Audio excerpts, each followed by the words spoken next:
Welcome to the Masons Podcast, your source of insight and innovation in New Zealand building and construction. Each episode explores the products, systems and solutions that support trades, specifiers and developers to deliver high-quality, durable and efficient buildings across Aotearoa, New Zealand. From building envelope performance to flooring, acoustics and fire separation systems, we share practical knowledge and ideas that help shape the built environment.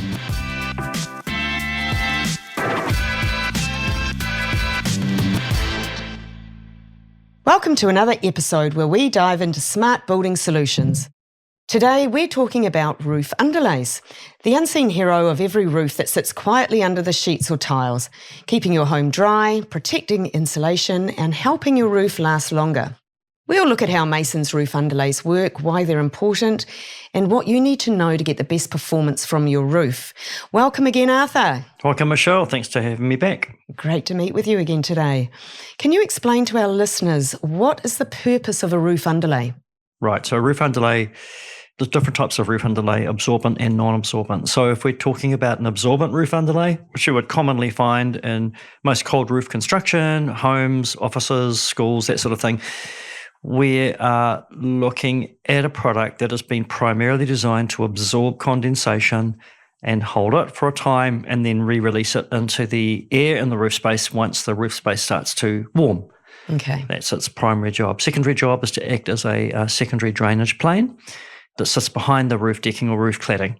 So it's something that's not specifically recognised in standards, but it's strongly implied that is its job. Okay, so it basically keeps the water out, manages the moisture. It helps get rid of any moisture that gets behind the roof cladding. It helps drain that away to the gutter. Protecting your structure and just ensuring the roof performs well over time. And maybe just to clarify, can a roof underlay also be used as a wall underlay? So that depends. Roof underlays and wall underlays, they're required to meet different attributes in New Zealand standards relating to underlays. In particular, a roof underlay has to have substantially more ability to absorb moisture than a wall underlay. So that to answer your question is that yes, in some cases, some manufacturers have products that will do both wall and roof. Others will have products that can simply do wall. As far as Masons is concerned, we have separate wall and separate roof underlays. We don't have one that does both. Okay, thanks. And there seems to be a lot of different types of roof underlay on the market out there. Can you share with us what some of these might be? Right, so in terms of roof underlays, the ones that people are most familiar with perhaps would be commonly called black paper. So that's bitumen-infused craft paper that's been used in New Zealand for a long time. A lot of installers and craftspeople really like it. There is still a bit of it about. It is gradually being phased out for various reasons. The other type that's very common now is synthetic roof underlay, typically multi-layer, made from polypropylene, manufactured in a non-woven way. Then you have your foils. So you have your pure aluminium and your aluminium composite foils, which are not absorbent. They're vapor blockers and they tend to be used in more commercial buildings, definitely not in residential homes or light construction. They tend not to be used there so much. Okay, and I've heard the word felt out there as well. Where does that fit in? Yeah, felt's not something that we'd see in New Zealand very often. It would be used in places like North America and Canada, often with regard to those bituminous shingle type products. It's a different kind of roof assembly. Okay. Yeah. Okay. And where is the roof underlay situated in the roof assembly? Right, so the roof underlay typically sits right underneath the roof cladding or roof decking and over the purlins. It's kind of like a hidden shield directly under your roof cladding, catching the water, blocking wind-driven rain. It's a pretty humble member of the roof assembly component list, I suppose. As I say, its primary job is to act as a reservoir for condensation. In cold roof design, of our previous pod, we've talked about condensation in cold roofs. We've talked about when that's sort of like catered for and when it becomes excessive. So an absorbent roof underlay's job is to absorb condensation and then to let it be re-released back into the air once the roof space warms. It does a number of other things too. It does act as a secondary drainage plane, especially if it's been installed well, lapped correctly. It separates the roofing materials from the support structure, whether that be steel or timber, and it also helps to stop air intrusion or air movement. It's pretty unlikely that air is going to get past a long run roof, for example. But also if you've got roofs that are more naturally air leaky, such as pressed metal tile roofs or concrete or clay tile roofs, an underlay just helps control that wind wash and air movement a little bit. It's a subtle thing.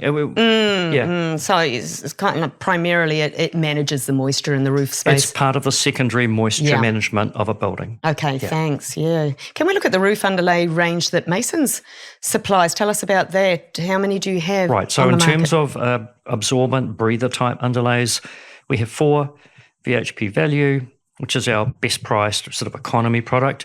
It is self-supporting but not fire retardant, and there's various roll sizes. VHP Strong, VHP Ultra, VHP Maxi, all fire retardant, all self-supporting, various roll sizes, and they range upwards in weight, in grams per square metre. Great.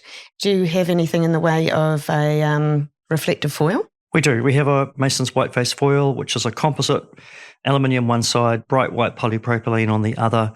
That is a non-absorbent vapor blocking product. So when that's put into a roof assembly, there has to be quite a different consideration to like a typical cold roof design than a home or a school or an office or something. Yeah, so you'd typically use that in what scenarios? That would tend to go more in commercial construction, maybe large open sheds, large open buildings where there might not be any lining blocking off the ceiling. You're looking for the reflectivity, the white light reflectivity from the white side. And on the aluminium side, the designer may or may not be building in the ability for it to reflect back infrared, part of the overall design for the insulation, contingent on the design. Okay, so just to summarise, you've got 4 breathable products there. Right. They increase in weight and durability, starting at the low end with VHP Value, moving up to VHP Strong, Ultra, and finally Maxi, which is your extra heavyweight premium underlay. Yeah, I'll just say on durability, they all have to meet the same durability criteria, which is they have to last the life of the roof, basically, 50 years or the life of the roof, whichever occurs first. So the durability is the same for all of them. In fact, white face foil as well. But I think what you're perhaps referring to is like their attributes, their strength and those sorts of things, robustness. Yeah, okay, thanks for pointing that out. Tear resistance? Yes, well, they all have passed mechanical strength, edge tear, tensile strengths. After they've been exposed to UV, we look at see what sort of changes has happened. So they've all passed that. So like all of these modern synthetic underlays are pretty tough. In terms of resistance to tearing and that sort of thing, they're very, very good. People pretty much have to go out of their way to puncture them or tear them. Okay. And I suppose it also depends on how taut you should pull it on the installation, how tight it is. You don't want to over-tighten it. I really don't hear of any difficulties with people installing these in terms of tearing them when they're installing them normally. Okay. And yes, they do need to be installed taut, but not over tight. You're not trying to stretch it like a drum skin. You just want it, sensibly tight. Okay. And would wind zone have anything to do with the type that you might select? So yes and no. It would come down often to the roofer's preference. Okay. Some people may prefer a heavier grade, like say Maxi or VHP Ultra, because the roofers find that more comfortable to handle. It's a heavier, thicker product, and so you can imagine yourself trying to throw a cover over your trailer. If you've got a light, flimsy one, and so the wind gets up, it's going to be almost impossible to manage, whereas a heavier product, slightly easier to manage. And what about some of these terms that are used when describing underlays, like self-supporting? Can you tell us a little bit about that? Yeah, self-supporting. It means that it's passed the test to basically support its own weight over a 1,200 millimetre span. Another way of looking at it, it's when it's been tested, it's rated as R4, mechanical strength of R4 or self-supporting. In real terms, that doesn't mean that it's self-supporting in every situation. You know, if the roof pitch is below 10 degrees, and depending on whether the product is installed vertically or horizontally, very likely, almost certain that you're going to need a mesh or something else to support the underlay. Right. And what we're trying to do is keep the underlay in close relationship to the roof decking, roof cladding. We've talked about the secondary drainage plane. If we have too much sag, we could potentially get ponding and pooling, and we want that to, it's generally acknowledged that we do want it to act as a secondary drainage plane. Yeah, for sure. And what about breathability, another term that they use when describing underlays? Breathability refers to the ability of the underlays to pass water vapour. and is tested for and at a rate that it must meet or exceed to meet New Zealand standards. That is for the polypropylene non-woven synthetic underlays. The foils do not pass water vapour. They are not breathers. They are vapour blockers. Okay. Yes. Yeah. Thanks for that. Fire retardant. And where would we generally use that? So fire retardant, what happens is during production, various things are added to slow the ignition, slow the spread of flame, production of smoke, and to reduce the amount of flaming droplets. One of our products is not fire retardant. That's VHP Value. It's the old story. If you want to save cost or save price, you sometimes have to take a feature out. So fire retardancy, they're measured, underlays are measured according to standards. They get a rating on the flammability index, and they have to be 5 or below to be called fire retardant. So VHP Strong, Ultra, and Maxi, and Masons whiteface foil are all classified as fire retardant. Okay. Now, you asked me where they would be used. It's sort of become really common in our industry now for people to specify fire retardant underlays, both wall and roof, most especially around fire separations or firewalls. Now, it's one of those things where that's common now, it's widely accepted. People think that, I'm not sure if they think that's just best practice or if it's like required, but the New Zealand Building Code does not require fire retardant underlays unless they're exposed to people. So in other words, if you're walking down a corridor and the ceiling wasn't lined and you could see the roof underlay, that has to be fire retardant. Sure. Per code. Same with a wall. However, if it's in a space that people will not occupy or use or pass through, you could have a non-fire retardant underlay and an unlined roof. So the use of that could be more like in a commercial scenarios. In terms of fire retardant product, almost everybody specifies fire retardants in most situations. Yep. But it's not required if the space is completely closed off to humans. In other words, it's an unlined roof. Yep. Humans are not going to be up in that space. It's fine to use VHP Value, which is a non-fire retardant product. Great. Thanks for That's what I'm trying to explain. Yeah. Yep. Okay. So these terms, in short, they describe the underlay's strength, safety, and moisture handling capabilities. Calling the product a breather underlay means that it will pass water vapour, that it's self-supporting. Yes, it has to meet a certain measure of tensile properties. And fire retardancy, it has to meet the requirements on the flammability index. How about correct installation? Is there anything special or anything people need to keep in mind when installing these underlays? So nothing special. They're installed pretty much the same as most other roof underlays. We would encourage people to go to the manufacturer's instructions. In our case, that's at mpb.co.nz.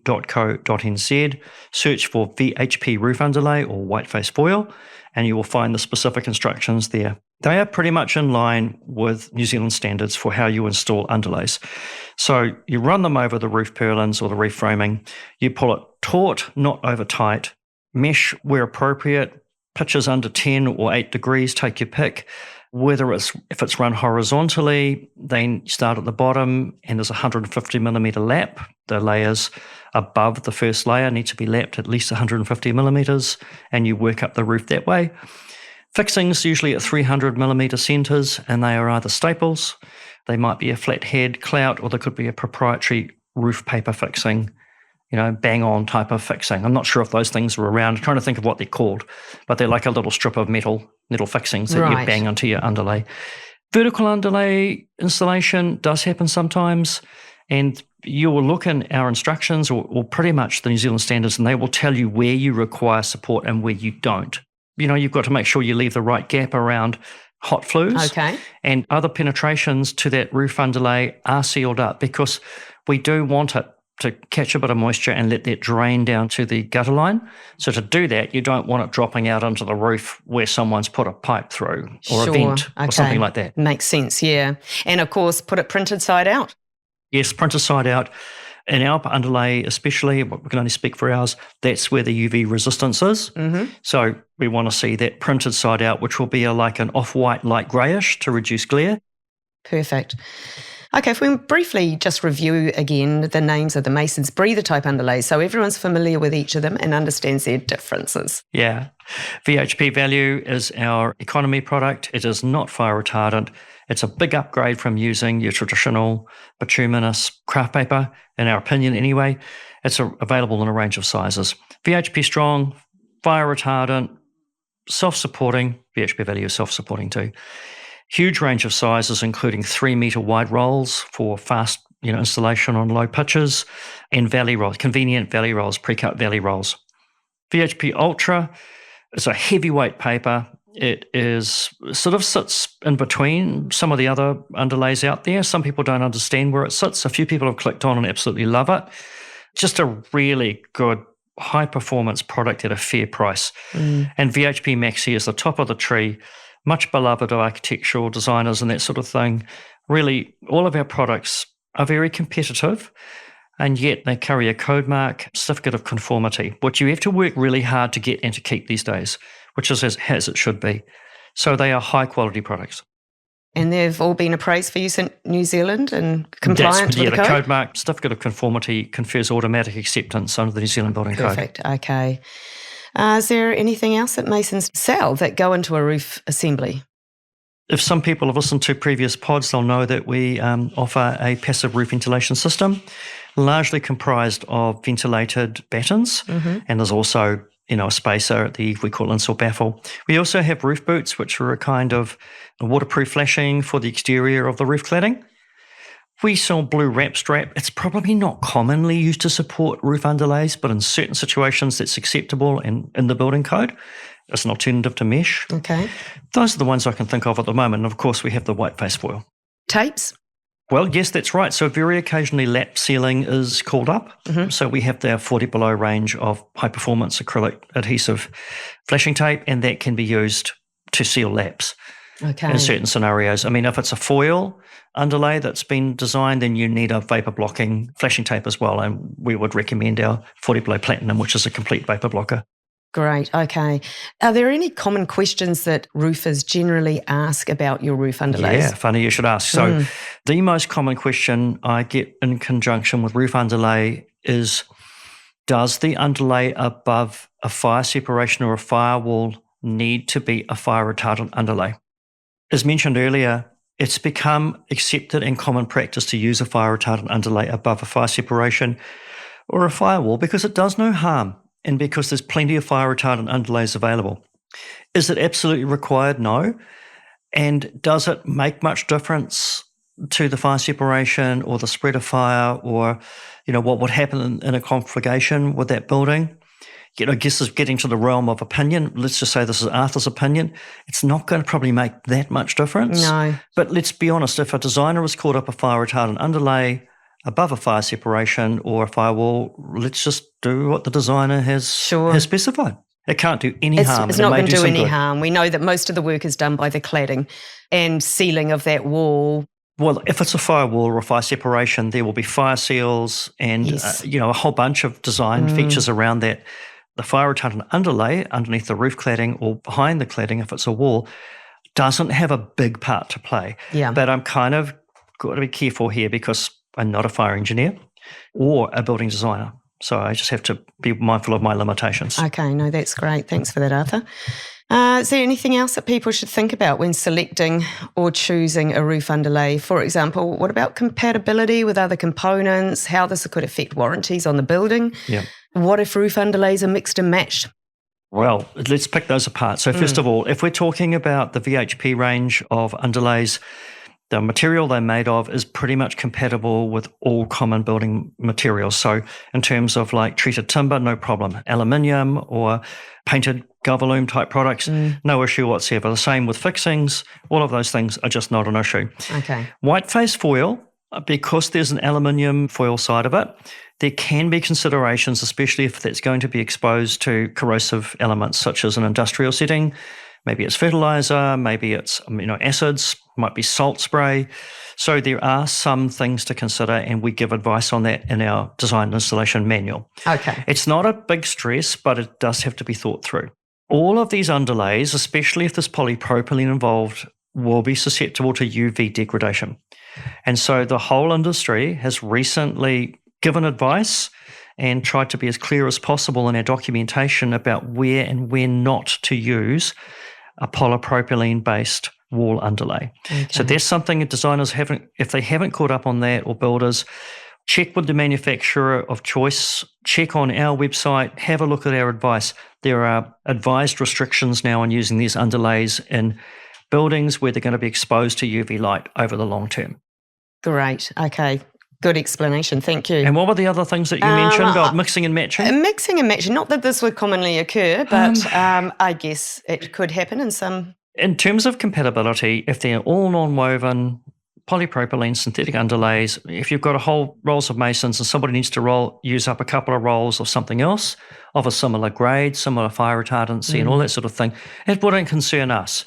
The building inspector might have some questions. There could be some concerns over warranties, but we're pretty charitable about that sort of thing.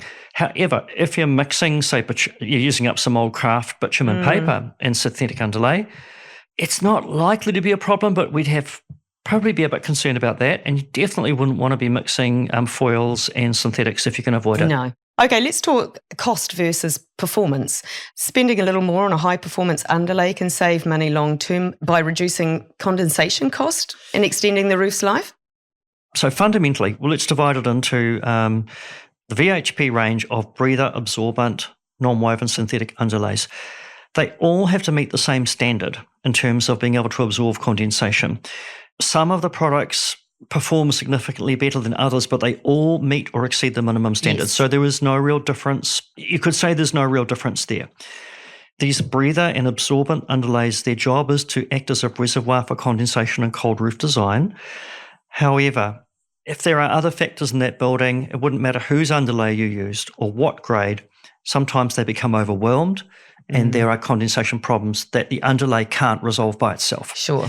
It obviously comes down to budget and, if builders or designers are trying to turn out a affordable home that meets all the standards, our least expensive product is going to more than meet the requirements and provide everything that roof needs underlay-wise at a very acceptable price.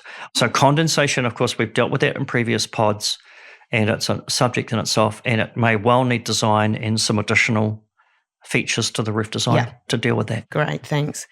How do underlays tie in with other things that might be used in the roof, such as PIR, insulation board, and other types of loft insulation? Typically, the roof underlay is sitting up at the roof cladding or roof decking level and would really only come into anywhere near the bulk insulation down at the heel of the truss or the heel of the rafter where we're getting close to the eave and we might have this thick, bulk insulation. We want to keep the underlay separate, so there's an air path and they're not touching.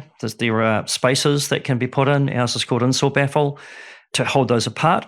Some builders and some designers may choose a 500 millimetre wide section of 90mm PIR board to put around the perimeter of the ceiling so that you get really good insulation value, but you've got your airway open and there's no touching of the underlay and the bulk insulation. So there's various ways to skin the cat. That's a clear explanation. And probably PIR board and insulation, that's probably another pod or maybe another 2 or 3 pods. Fair call. Okay.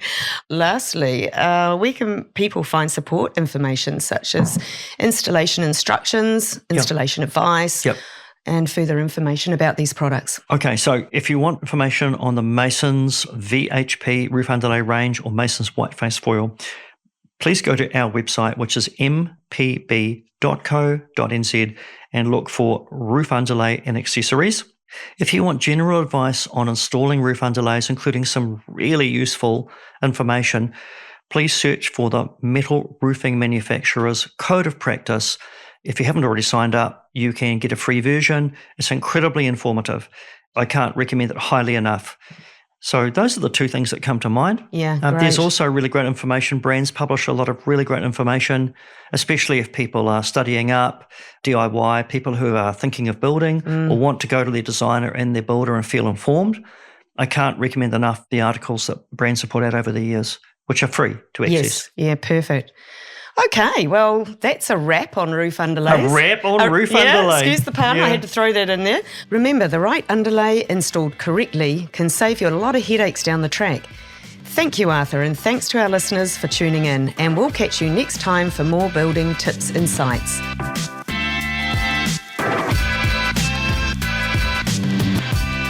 Thanks for listening to the Masons podcast. We hope you've gained some practical insights and ideas for your next project. Be sure to subscribe so you never miss an episode and visit us at mpb.co.nz for more information on our product systems and solutions. And join us next time as we continue to explore smarter ways and solutions for building in New Zealand. This podcast is for general information only. While we aim to provide accurate details on building products and systems, Masons is not liable for reliance on this content. Always follow product specifications, manufacturer's instructions, and relevant building codes.